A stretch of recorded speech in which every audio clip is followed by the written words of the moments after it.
अब देश में ट्रेन एक्सीडेंट का भी रिकॉर्ड बनने जा रहा है। अब ट्रेन हादसे की ऐसी आदत हो गई है कि यह न्यूज़ शॉकिंग भी नहीं लगती, लेकिन जिन पर गुजरती है उनकी तस्वीरें देखकर दिल दुखता जरूर है। देखिए, ट्रेन एक्सीडेंट तो होते आ रहे हैं, सालों से होते आ रहे हैं, और विपक्ष की माने तो आगे भी होते रहेंगे। आने वाले हादसों का तो नहीं पता, लेकिन जो पिछले 10 सालों में हुए हैं उन पर नज़र डालना तो बनता है। साथ ही समझने की कोशिश करेंगे कि क्यों बार बार डिरेल हो जाती है देश की ट्रेनें।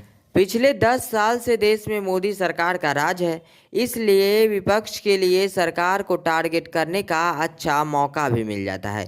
26 जून 2014 उत्तर प्रदेश के संत कबीर नगर जिले में खलीलाबाद रेलवे स्टेशन के करीब गोरखधाम एक्सप्रेस ने एक मालगाड़ी को टक्कर मार दी।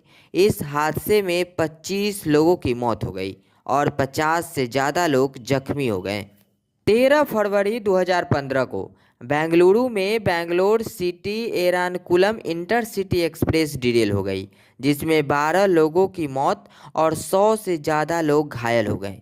20 मार्च 2015 को देहरादून वाराणसी जनता एक्सप्रेस यूपी के रायबरेली में डिरेल हो गई। हादसे में 58 लोगों की मौत और 150 से ज़्यादा लोग घायल हो गए। 4 अगस्त 2015 को मध्य प्रदेश में किमनी एक्सप्रेस और जनता एक्सप्रेस डिरेल हो गई। वहाँ 30 लोगों की मौत हो जाती है और 100 से ज़्यादा लोग घायल हो जाते हैं।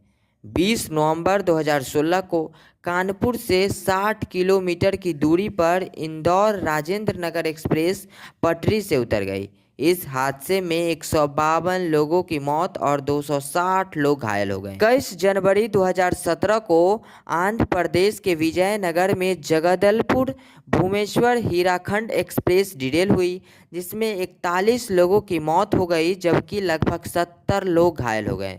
19 अगस्त 2017 को यूपी के मुजफ्फरनगर में पूरी हरिद्वार उत्कल एक्सप्रेस के पटरी से उतरने से 23 लोगों की मौत हो गई और 60 लोग घायल हो गए। उसी साल 4 दिन के बाद फिर 23 अगस्त को 2017 में ही काफिलेत एक्सप्रेस के डिरेल होने से करीब 70 लोग जख्मी हो गए। 10 अक्टूबर 2018 को यूपी के रायबरेली में न्यू फरक्का एक्सप्रेस के डिरेल होने से 7 लोगों की मौत और 60 से ज़्यादा लोग घायल हो गए। 19 अक्टूबर 2018 को अमृतसर में एक ट्रैक के किनारे चल रहे दशहरे का जश्न देखने पहुंची भीड़ को डिरेल हुई ट्रेन ने रौंद डाला। इस भयानक हादसे में 59 लोगों की मौत हो गई और करीब 100 लोग घायल हो गए। 3 फरवरी 2019 को सीमांचल एक्सप्रेस के डिरेल होने से 7 लोगों की मौत और 37 लोग घायल हुए। 13 जनवरी 2022 को बीकानेर गुवाहाटी एक्सप्रेस के डिरेल होने से 9 लोगों की मौत और 36 लोग घायल हुए। तो वहीं 10 साल के इतिहास में सबसे बड़ा रेल हादसा हुआ 2 जून 2023 को, जो यह देश शायद कभी नहीं भूल पाएगा। बालासोर रेल हादसा, जिसमें ओडिशा के बालासोर में कोरामंडल एक्सप्रेस एक मालगाड़ी से टकरा गई। इस हादसे में 296 लोगों की जान चली गई और 1000 से ज़्यादा लोग घायल हो गए। 11 अक्टूबर 2023 को बिहार के बक्सर में नॉर्थ ईस्ट एक्सप्रेस के डिरेल होने से 4 लोगों की मौत हुई और 100 से ज़्यादा लोग घायल हो गए। 29 अक्टूबर 2023 को आंध्र प्रदेश के विजयनगर में 2 पैसेंजर ट्रेन की टक्कर में 14 लोगों की मौत हो गई जबकि 50 लोग घायल हो गए।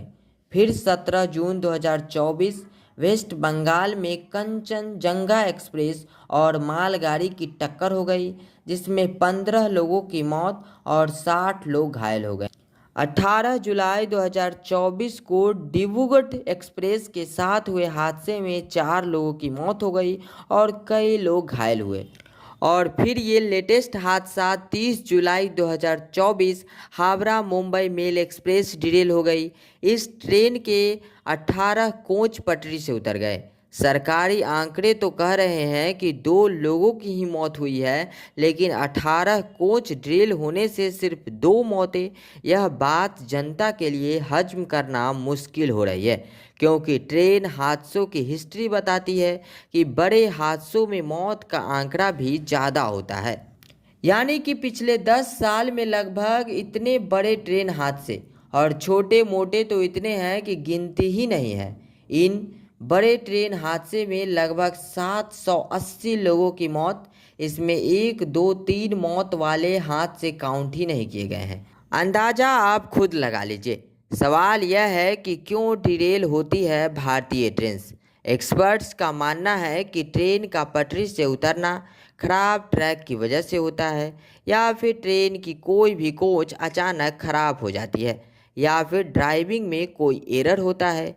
बेसिकली ड्रिलमेंट मोस्टली रेल फ्रैक्चर से होते हैं। यह रेल फ्रैक्चर एक्सट्रीम गर्मी या ठंड के दौरान ट्रैक के एक्सपेंशन और कंस्ट्रक्शन से होता है। प्रॉब्लम यह है कि कोई ट्रैक्स का रूटीन मेंटेनेंस नहीं हो पाता है, और लैक ऑफ मेंटेनेंस की वजह से ऐसे बड़े बड़े हादसे हो जाते हैं। अफसोस यह है कि किसी के पास इस सवाल का जवाब नहीं है कि ऐसे हादसों पर लगाम कैसे लगेगी और भारतीय रेलवे के हालात कब सुधरेंगे। हालांकि आपकी क्या राय है हमारे कमेंट में ज़रूर बताइए।